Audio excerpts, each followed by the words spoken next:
Welcome to Tech Notes, podcast by Invedo, where we journey through the business galaxies.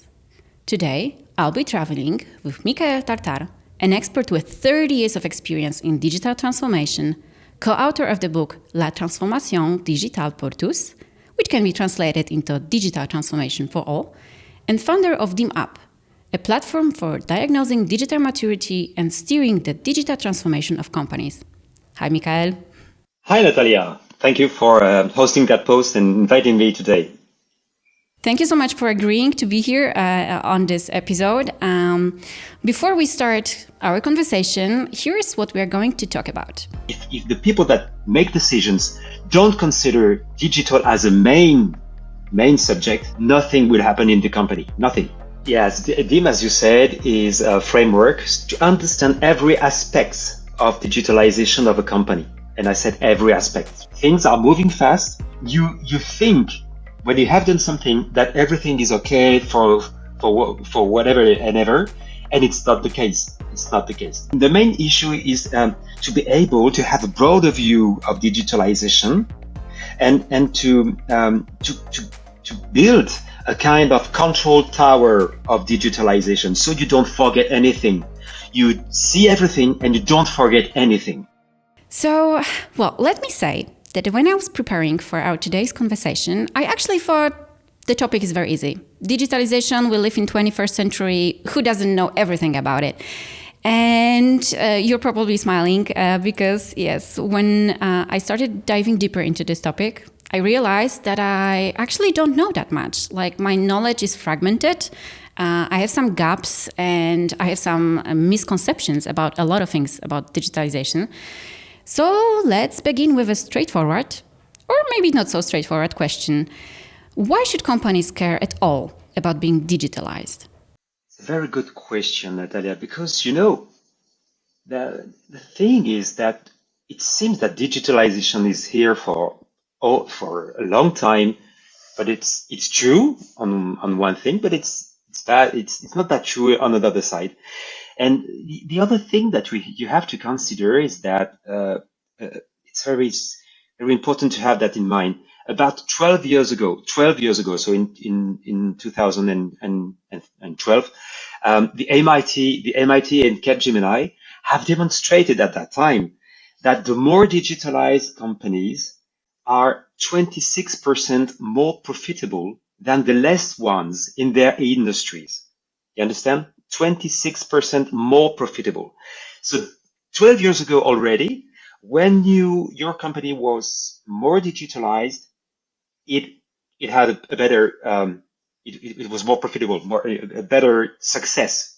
So that's the first thing that you have to have in mind. Since then, so 12 years after, we had the automation, we had the IoT, we have the artificial intelligence, and so many technologies that have raised, and things are accelerating. So you have to consider that move. We are moving very fast in that journey to digitalization. And if you look at that book, I don't know if you will look of this Exponential Organizations 2.0 book. Digitalization is presented as the first and the base of the 6 forces that drive towards universal abundance. So that means that you can't do anything without the digitalization. So the question would rather be, do you want your company to stay in the competition in 2024? If the answer is yes, then digitalization is no more an option. It's not an option; it's obligatory. If the company wants to stay on top of the market or not fall behind, because that's what we are talking about. But it sounds like digitalization is obligatory for all companies that want to be successful, but it may not be so simple to kind of introduce that and keep up. And what I'm starting to think about is the obstacles that some companies may face when they want to be more digitalized. What comes to my mind is, budget, lack of digital competences within the team, maybe sometimes aversion to change. What would you say is the biggest obstacle? Am I going to the right direction, or is it completely something different? Yes, in French we say le poisson pourrit par la tête, which we could translate by fish rots from the head. So that means it's a metaphor that explains that if the top management don't want digitalization, it would never happen in the company. And that's why I love one of the indicators that I focus on when I do a digital diagnostic, is one indicator that try to explain how does the top management consider digitalization? How do they focus on that? How do they prioritize the subject when they deal with budgets? You talk about budgets, but if you don't have any, if the people that make decisions don't consider digital as a main subject, nothing will happen in the company. Nothing. And I have seen it many, many times. I have seen a lot of people in companies that have very good ideas for e-commerce, for automation of processes and so on, but they are not supported by their boss. So nothing happened. So the culture in the field of digital is the main obstacle. And studies have shown that the younger the CEO, the more important digital is in the company. The younger the CEO, the more important the digital is in the company. Which age is not an excuse, by the way. Look at me. For example, I'm 52 and DIMM.UP is totally digitalized. You see? So it's not an excuse to be old and not considering digital as a main subject. But the issue that we have is essentially in the small and medium companies. And we had the studies in France in 2023 that demonstrated that only 40%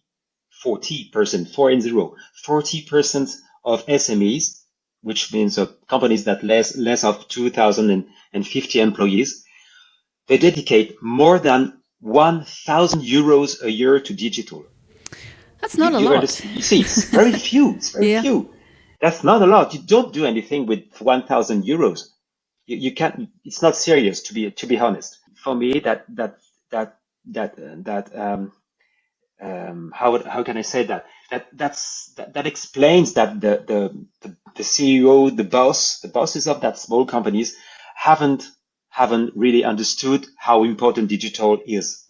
I see. So in one way, it's the problem with the management that is kind of not convinced that digitalization is important. Sure. And on the other, it is a little bit about the budget, because if it's not important, then not a lot of money is being assigned to the digitalization, which means it goes slow and employees cannot make their own incentives because they don't have the budget. Yeah, let me just rephrase that. Just to be clear, if you have a boss that doesn't consider digital is important, he will not decide to allocate resources.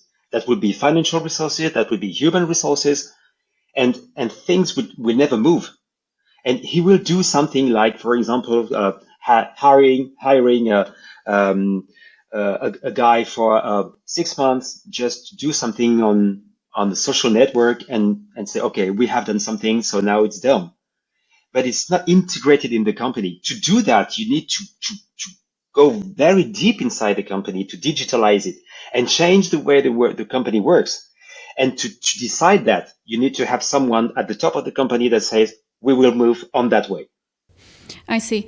When you said when you said something about allocating only a small budget to digitalization, what came to my mind immediately was my own experiences when I kind of entered the workforce and I was an intern. I was looking for first jobs, and a lot of the job offers for young people, maybe students, were just like, okay, so we need someone for 3 months to take care of our social media or to prepare a database or something like that. So kind of like thinking about digitalization was short term and only kind of seen as, okay, maybe somebody inexperienced can do this and we will have this and it's done, it's closed.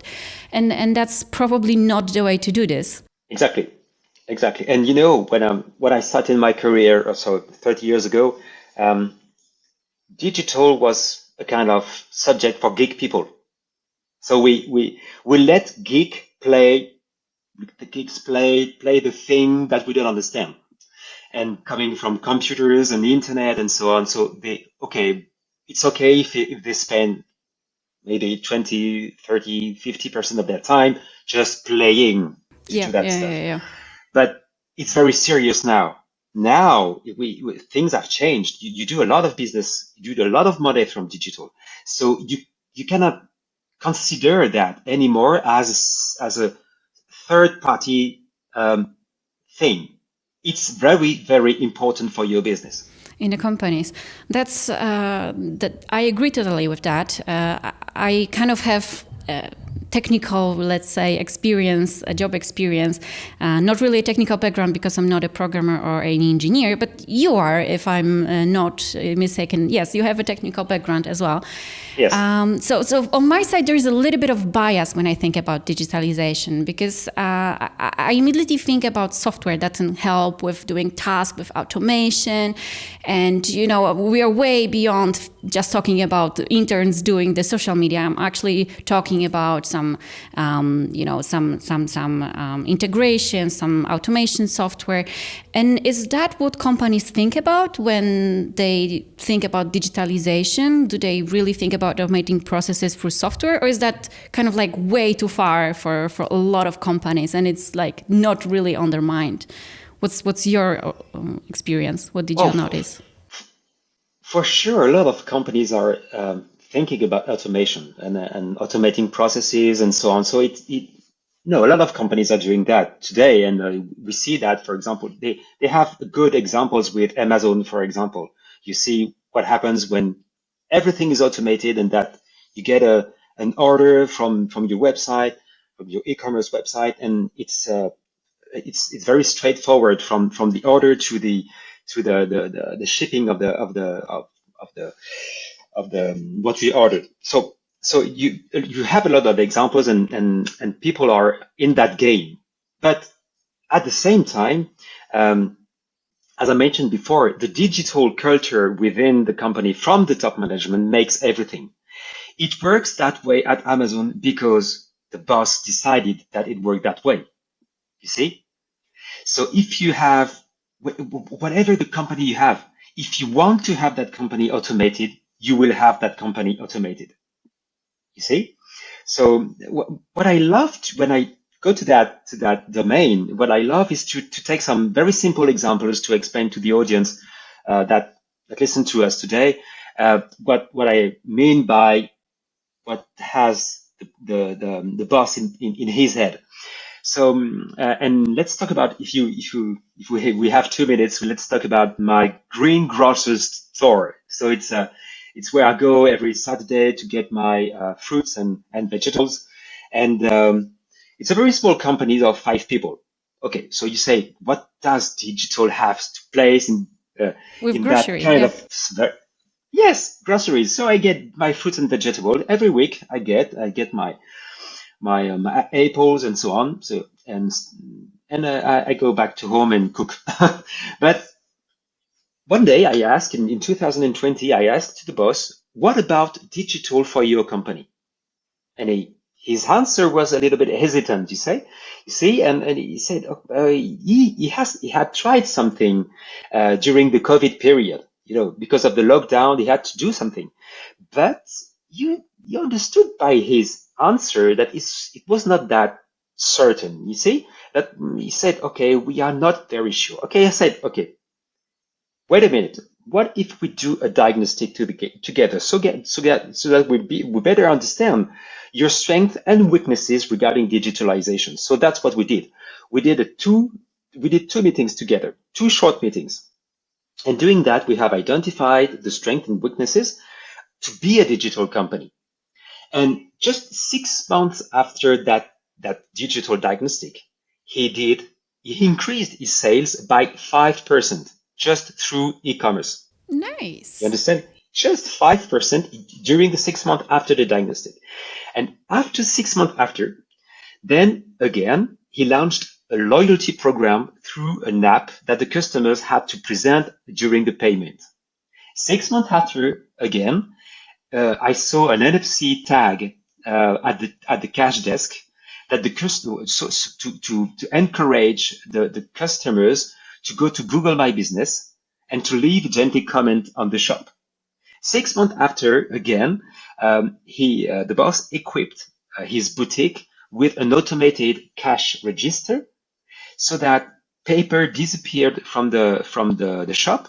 Transactions were automatically sent to the certified accountant, and the CEO had a real-time view of the stock and sales, even remotely.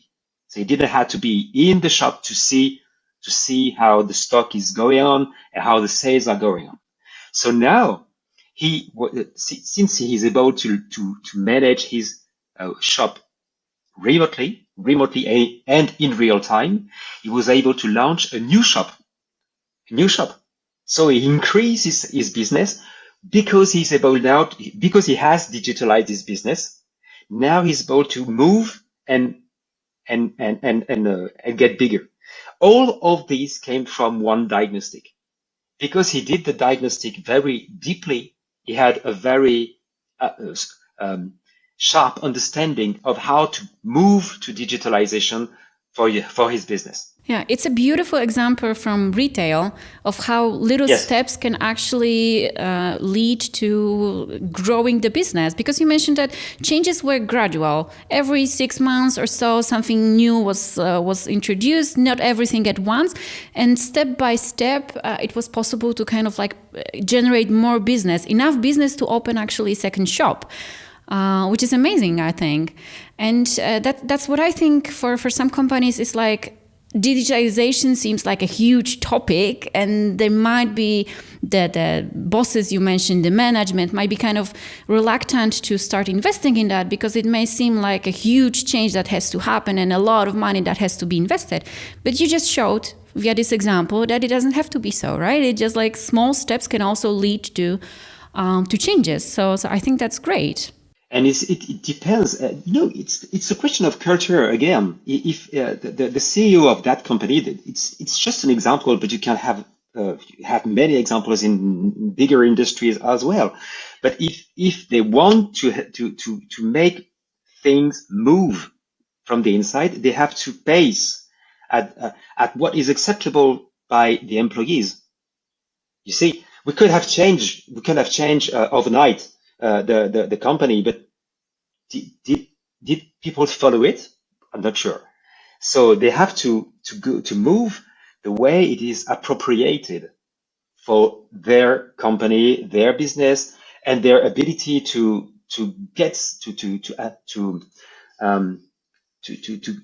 put some time on that. Not just money. It's also a question of time. Yes. Again, if you allow me to kind of go back to my own experience, I did an internship at European Commission back a couple of years ago, and fancy software not being used by employees. That was a perfect example. They had this quite actually advanced platform to review documents because I did internship for antitrust, anti-competition the department, and they had to look into do lots of details like emails, accountant documents, and that was just a lot of documents. So of course they had software to help them organize that, to help make comments, to collaborate on that with other people. And the person who was my mentor, she didn't use it because she said it's like she doesn't know how, it's not very comfortable. So she was just printing everything.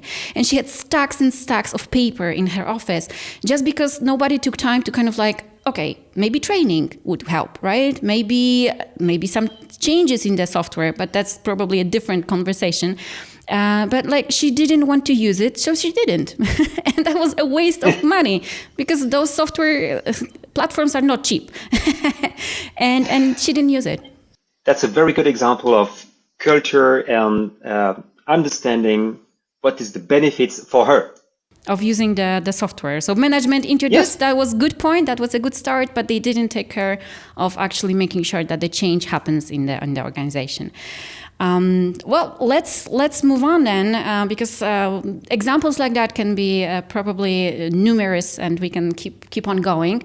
But let's talk a little bit more about the framework that you are using and that you already kind of started explaining. Because as I understand it, you have encapsulated all of your, well, most of your experience from this 30 years in the industry with digital transformation, and called it Digital Internet Maturity Model, DIMM for short.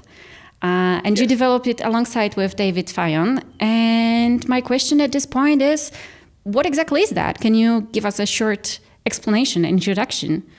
Yes, DIMM, as you said, is a framework to understand every aspect of digitalization of a company. And I said every aspect, because if you think about what is digitalization, you should understand that it's really hard to encompass everything.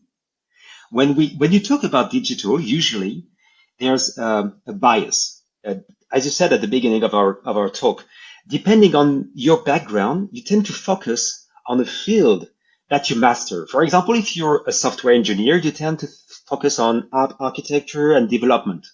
If you're someone coming from the marketing, you tend to talk about the brand. You tend to talk about maybe interacting with the stakeholders and so on. But you tend to don't look at the technical part, etc., etc. So the main issue is to be able to have a broader view of digitalization, and to build a kind of control tower of digitalization, so you don't forget anything.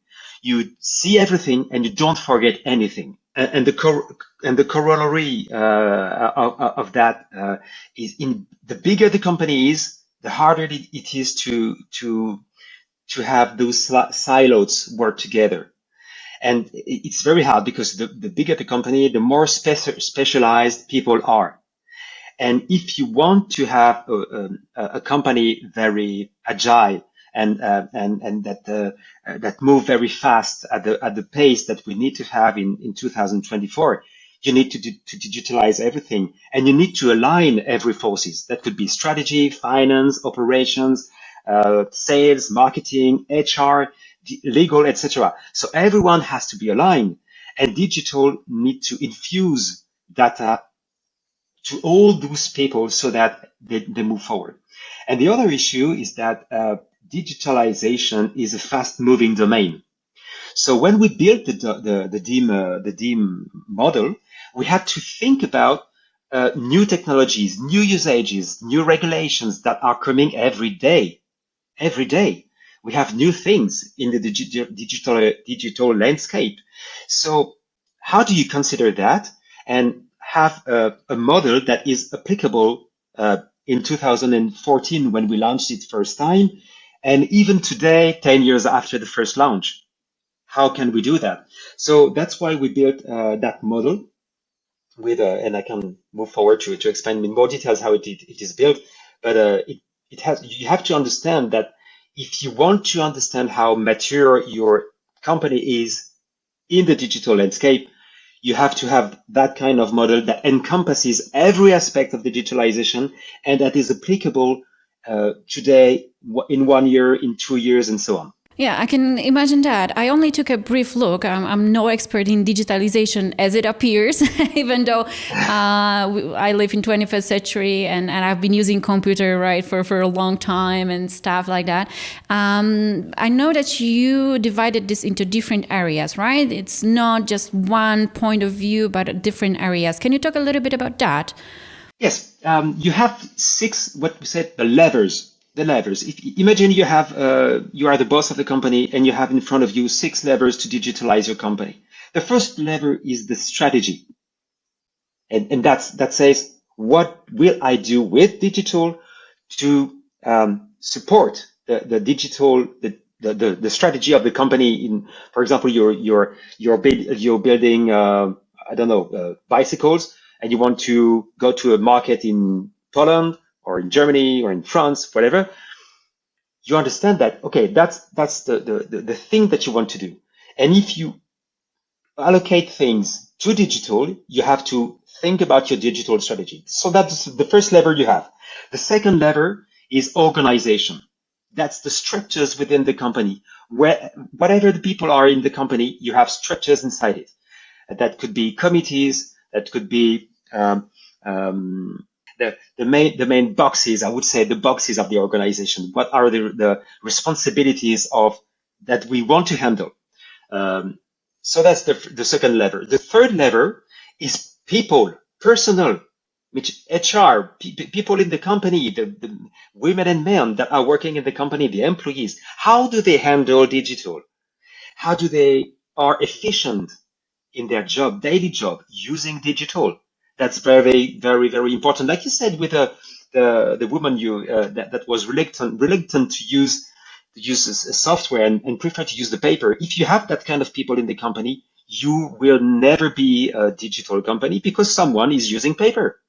You see, in the process, there's something that stops the flow. So that's the third lever, people. And the fourth lever is offer. What the offer is everything you offer to the market. That could be how you create new services and products, how you market them, how you sell them to the market. So everything from that, and you really need to understand how you leverage digital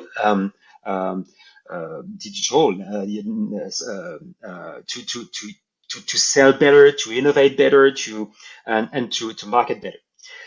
The fifth lever is technology and innovation, which means everything that is for the tech guys, the geek of the band, the people that are developing softwares and so on. So when we focus on that lever, you focus on the technology that you're using, how you respect standards. Standards are really, really important in technology because the more you use the standards, the more you can use everything and you can connect your company with other companies outside and build an ecosystem. That's really, really important. And a lot of other things on that. You have also the materials, like, for example, the PCs, the smartphones, and everything that you give to the frontline workers, for example, that are very, very important to equip them. So that's this part in that lever.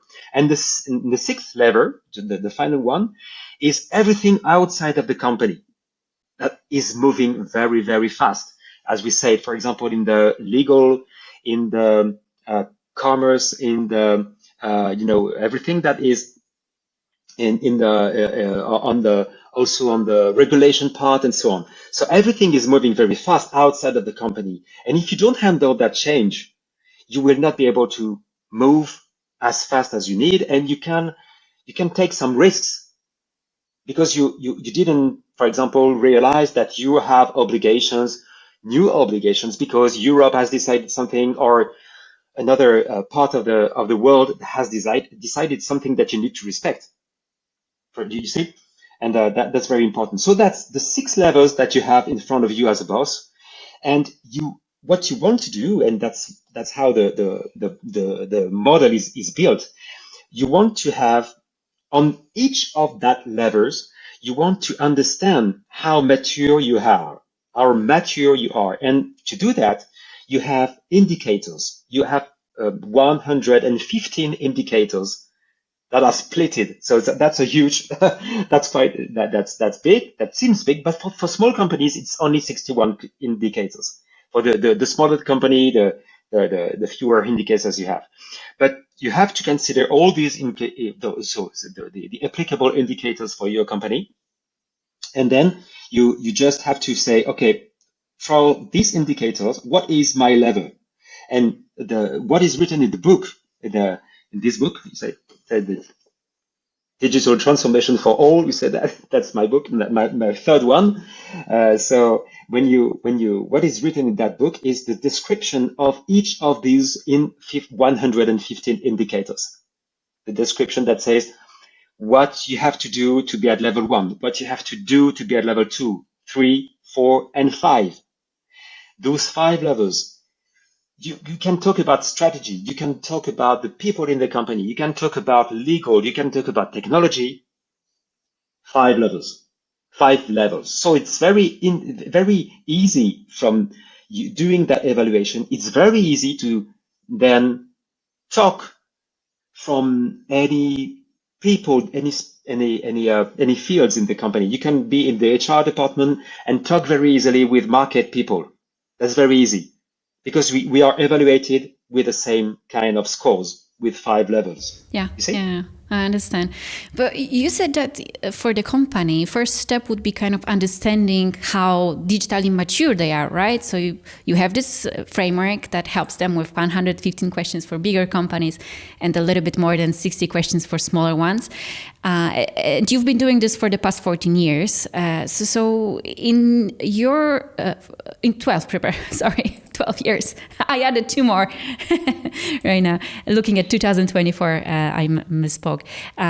So gathered from your experience, do you kind of like see what type of businesses, what kind of companies are more interested in understanding how mature they are? Or maybe the opposite question. Would you like to see some companies be more interested? Right now they're passive, but in your opinion, they should be more engaged and in checking how digital they are. Do you see kind of like trends in here? Yes, there are many aspects on that. Usually, people that are consider themselves in the middle, because on the scale from 0 to 5, usually people that consider them as 2.5, and instinctively they say, "Oh, I should have a look at that." People that are at the top that consider themselves are very good at digitalization, they say, "We don't need to do that evaluation. We are very, very good." Okay, let's talk about this in 10 years or in 5 years because things are going very fast. And people that are very low, that consider themselves are really bad, they don't want to go and do that evaluation because they are afraid of discovering the truth. You say, "We are bad, okay, but we don't want to know that." That's very scary. It's scary if you think about it. It's like if you want to, you want to have better health, and you say, "I need to know how my weight is, but I don't want to know it." That doesn't make sense. Do you want to improve your health? Yes or no? If you want to improve your health, go on I don't remember the name in English, but and you know your weight. You see what I mean? So for digital, and the other part of the question was, who do I want to do that type of diagnostic? I would say every company. It's not a question of my business. It's I mean, you understand that as I sell diagnostics, the more people that are doing diagnostic, the better the company DIMM.UP will be. But the thing is that what I saw from my eyes is that every companies, I remember, for example, 1 year ago, the CEO of a company said, "Okay, we have a market of 5 million people in front of us, 5 million customers in front of us in France, 5 million. Already we have contact, we're in touch with only 60,000. So you have 60,000 and you want to go to 5 million people. If you want to move from that scale, it's very huge. You need to go to digital." And he said, "Are we ready to go to digital?" He didn't have the answer from his team. So he had to check it, and doing a diagnostics just in 2 weeks. In 2 weeks, we because it's quite big company that is more than 20,000 euros of a turnover every year. So 20 million euros every year. So it's quite big. It's a good company with more than 150 people inside. So if we did the diagnostic involving 18 people in the company, and we have discovered a lot of things in just 12 days, and they decided to move forward to improve the strategy, the organization, people, the offer, technology innovation, and the environment. They had the first base. The diagnostic is a snapshot of the situation, of the current situation. And from that, you know where to move, and you have the ability from time to time to do a snapshot again and say, okay, have we improved or have we downgraded? You see? And so even the people that consider themselves are very good in digitalization, they discover something. Of course. To be honest, I'm really surprised at each time I talk with clients and people that are going to the DIMM.UP platform. Some people are doing by themselves, and they say, "Wow, we didn't think it could be. We had all that stuff to do." Sometimes I do some workshops with CEOs of same kind of in the same industries. So they come together in a room and we do a workshop together. And I said to them at the beginning of the workshop, what do you think the the digital maturity of your company is? What is the level from 0 to 5? And they say 2, they say 3, whatever. And during just 1 hour and a half, we go through just 12 indicators together, just 12. At the end, I remember in last June, every one of them had a lower score than what they imagined they had. You see? So that what they realized is that they had much wider things to do, much more things to do to be a digital company. And they understood why things didn't work when they launched, for example, an e-commerce shop, and they said, we don't understand why we don't have traffic. We didn't understand why. So, okay, but we have understood because our organization was not appropriate. That was not a question of technology. That was a question of organization. Sometimes it's a question of regulation, the ability to handle regulation, and say, oh, we have a nightmare. We need to do this and that in that country. We didn't anticipate that because you didn't consider that, etc., etc. So you see, everything has to be coherent. That's the main issue of the digitalization. Things are moving fast. You think when you have done something that everything is okay for whatever and ever, and it's not the case. It's not the case. I get it. Well, you keep saying that it's like it has to be coherent, right? So the levers, I can imagine it cannot be just 100% on one area, one lever, and then 0 on the other, and just hoping that it works. It has to be balanced in some way, at least, right? Exactly. You can, for example, you can have a beautiful strategy, a beautiful digital strategy. You have written it. Yeah, you have a paper that describe how you will go through marketplaces, for example, or when you will launch your own e-commerce site, etc. But if you don't have the people to make that strategy a reality, nothing will be done. If you don't have the technology, nothing will happen. If you don't allocate the budget, nothing will happen, etc., etc. If you're doing something and you don't consider the legal rules that you have to respect, okay, you will sell something, but 3 months after, you will have someone that will come to your door and they say, okay, yeah, you cannot sell that way. Yeah, pay taxes. Yeah. I understand it. That's like a lot of things to take into consideration. And one other question I wanted to ask you when you were describing how companies that you had opportunity to work with, they perceive themselves versus how they score. I kind of had this question in my mind, like, what's the more common case? Companies kind of thinking that they're more advanced and then scoring lower, or the opposite, thinking that they're worse but actually scoring more? I think you already answered that by saying usually just companies and people think they're better in digitalization and then realizing after a short test that it's not really true, that they're forgetting about something. It's almost always the case. It's very rare to have a very good understanding of what digitalization is. That's the first point. You have so many things to handle. So what I realize is that the more the people have a good understanding of every aspect of digitalization, the better they are. They consider their digital maturity. So they are very close to the reality. I remember, for example, a pharmaceutical company. It's quite a big company. I did that for Johnson. You know, Johnson is a Johnson and Johnson company. Mm-hmm. So in France, they had launched. It's a company of 600 people at the time I did the diagnostic, and they had launched 3 years before the diagnostic we did together. They had launched a program to increase the knowledge of digitalization for everyone in the company. And they realized after that period, they realized that they had done everything. So they had educate people.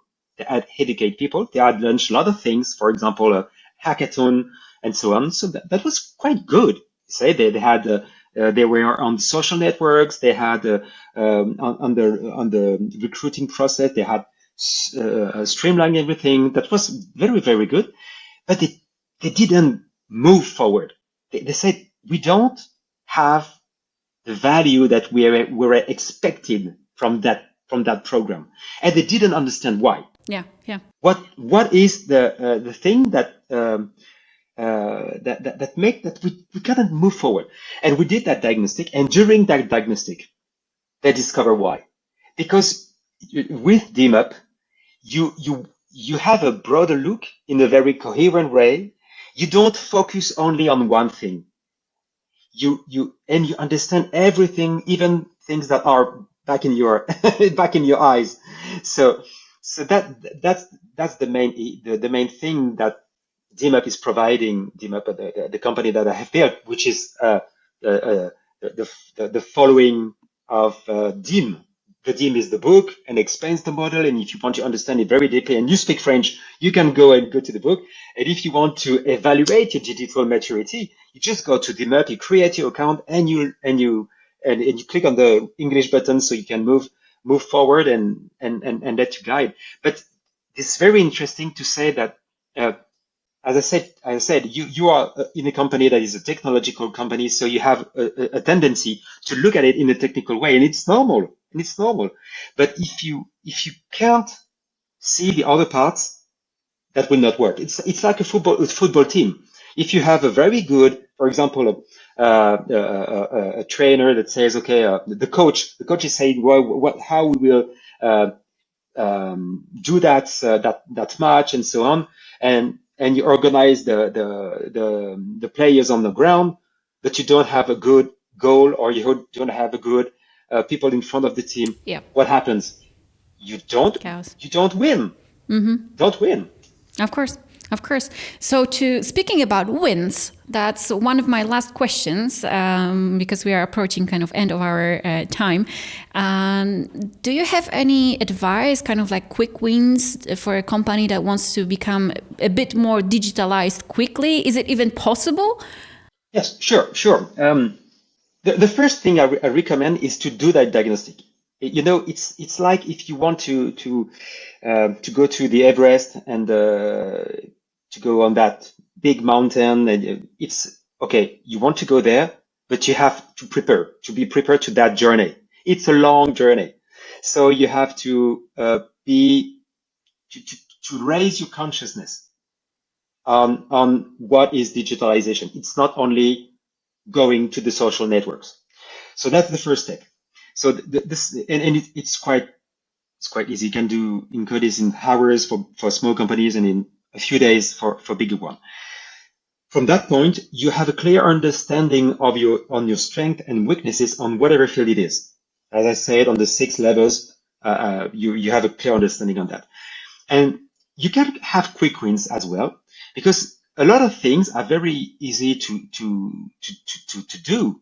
For example, you mentioned using a platform where you can handle the papers. We have papers. We can move to a collaborative platform. So you have a lot of tools on the market that are very easy to deploy, and just you will move the paper from your desk, and you will make it very easy to handle new hires, to handle new people coming on your company, and make them work effectively, not just giving them a piece of paper. No, they will just connect and get access to the knowledge immediately like this. For DIMM.UP, for my company, I have that amount of paper just from the beginning of the company. Everything is digitalized. Everything is digitalized. From the accountant system, from the content of the platform, from everything. I use AI also, etc. So you can use a lot of tools also that is very straightforward. For example, a last one I used that I have discovered a few months ago is video. We are doing a video right now, but if you want to make some videos and put them on social networks and present your product or whatever, you know that you have to do some captions and so on. Captions are it's a nightmare to do that, captions, if you don't have the right tool. So I have a tool that I have subscribed a few months ago that make it very easy using an AI to generate the captions for me. I don't have to type them anymore. They are generated for me. I just have to correct sometimes if I see some things that I need to improve. But it's very straightforward. And you go on my LinkedIn profile and you will see some videos. It's in French, but you will understand the basic that I learned. And so this kind of tool it's very easy to buy them. If you want to go to the video and you want to go and see and show your activity, it's very easy to use video today. You just have to, this kind of tool is okay. And this AI that I had mentioned a minute ago, AI means it's like magic, but it's accessible today. Mm-hmm. So you can use it. Yeah, that's true. So to summarize it in one sentence, just try to use whatever is available on the market. Look for the tools because there are plenty of them. Yeah, I would say try to use, dare to use, and use what make you vibrate.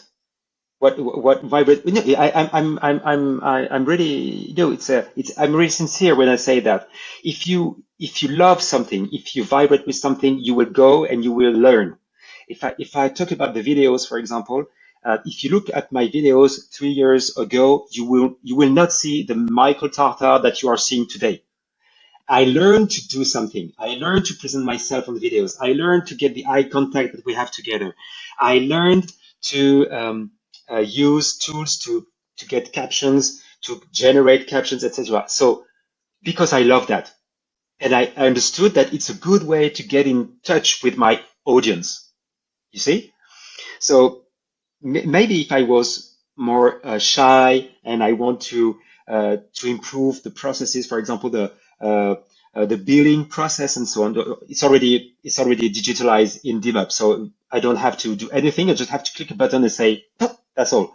I don't have to do a thing. But if today your billing process is not digitalized, and you think it's a nightmare for you to do the billing, why not automating this one? Start by this one, but start. Don't just wait for things to happen. Go, move, and use your heart to say, this thing is something I want to improve. I don't want to spend 2 hours a week just to do my accountant, to do my accountant. So, okay, do that stuff and move it. And at the beginning, just consider this digitalization assessment, so you have a broader view of what you have to do on your journey, and then go for what you think is really good for you, what improves the business on the day-to-day basis. And with that, I think we can end today's episode. Consider what you have at hand, dare to try, and think about digitalization in a bit more positive way. It's not that scary.